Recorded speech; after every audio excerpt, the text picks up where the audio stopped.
आप लोग पीछे में लग जाइए। चलिए बहुत जाइए।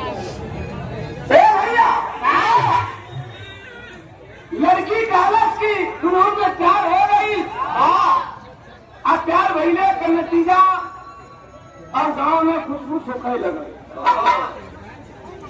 लोग बतावत पान जला की खैर खुन काशी कुशी पैर प्रीत मत मान रहीमन से जाने सकल जहान।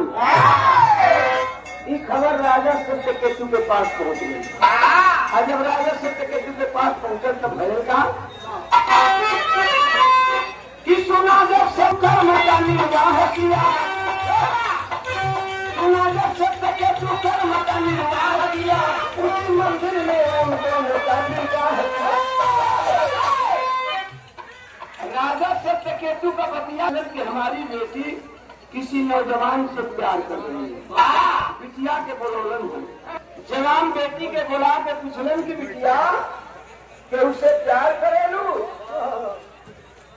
भैया इतना लोग बैठे